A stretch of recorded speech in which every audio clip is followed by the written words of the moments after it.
30 páginas detalladas, tuvimos la oportunidad de examinarla, hay detalles que no han salido a la luz pública y que hasta ahora obviamente, y que levantan interrogantes si el Departamento de Corrección siguió el debido proceso de ley para cancelar un contrato que evidentemente ha expuesto ahora el gobierno a esta demanda. Pero vamos primero a hacer un recuento para que ustedes puedan tener los datos y un poco recordar esta historia.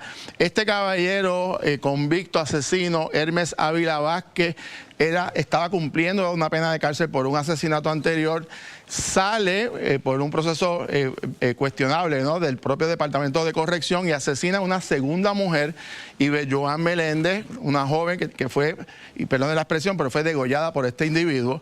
Se cuestiona el proceso desde entonces, cómo fue que esta persona sale utilizando una ley de la década del 90 que estaba diseñada para personas con enfermedades terminales y que este individuo no tenía ninguna enfermedad terminal.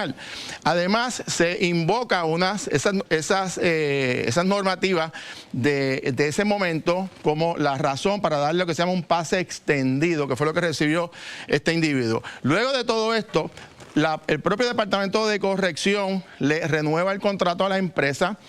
Sin embargo, en las elecciones, en camino en la campaña de las elecciones, la gobernadora Jennifer González anuncia que va a cancelar el contrato. Este detalle es importante que lo recuerden porque es una de las alegaciones de realmente si esto ha sido un incumplimiento de contrato o es que hay algo más en términos de que había un planteamiento más político por un asunto de opinión pública.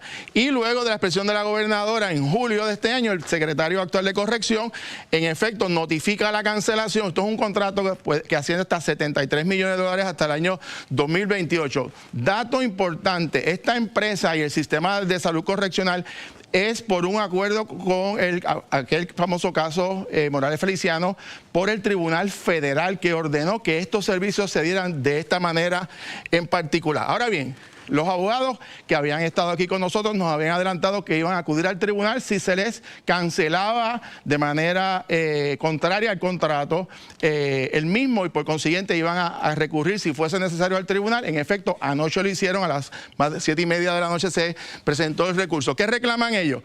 Bueno, lo primero es que se paralice la cancelación del contrato, es decir, que no se ha seguido el debido proceso y por lo tanto el Departamento de Corrección tiene que detener lo que ha iniciado porque ha invocado una cancelación por 30 días. Además, Corrección, que no ha logrado todavía cancelar, está abriendo un proceso de buscar nuevos proponentes, un proceso de licitación cuando no ha podido cancelar o de manera válida ese contrato, y plantean los abogados que tiene que haber una justa causa para la cancelación, tiene que darle una oportunidad a las partes, particularmente a Physicians, de contestar las alegaciones y agotar los remedios administrativos, que no ha ocurrido porque básicamente Corrección decidió cancelarlo sin agotar todos estos remedios que son parte del contrato. Uno de los argumentos importantes, esto es interesante, pude leerlo, datos que como señalé no los habíamos conocido. Primero, el diagnóstico inicial de la condición de este individuo lo hizo la Corporación del Fondo del Seguro del Estado, es decir, el propio gobierno, muchos años antes de que entrara esta empresa.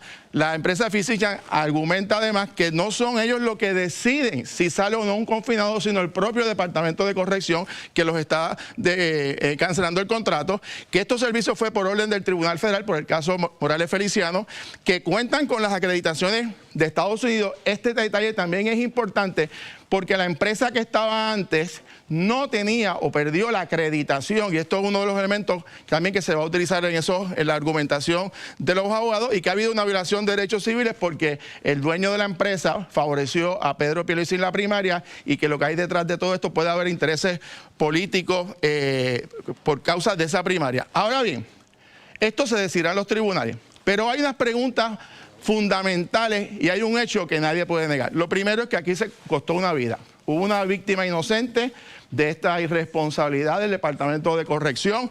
Segundo, ¿quién o quiénes son los responsables? Se le ha impuesto sanciones a empleados del departamento que han demandado también al secretario a base de las acciones de la antigua secretaria.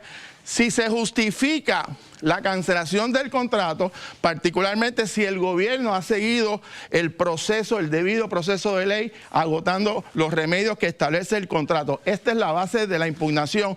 No hay duda de que esto va a ser un pleito prolongado y esperamos igual que en otros casos como Luma, Genera, de que no se esté cancelando contratos o iniciando procesos sin agotar los remedios, porque después exponen al ciudadano, a nosotros los puertorriqueños, a pagar los platos rotos y tenemos que pagar demandas multimillonarias sencillamente porque el gobierno viola o incumple con los propios términos de los contratos que firma el gobierno. Y eso va a ser parte de lo que el tribunal va a tener que examinar si el Departamento de Corrección cumplió con los procesos que establece el contrato o si por el contrario lo canceló violentándole derechos a esta empresa. Vamos y pasemos con Silmarín. Sí.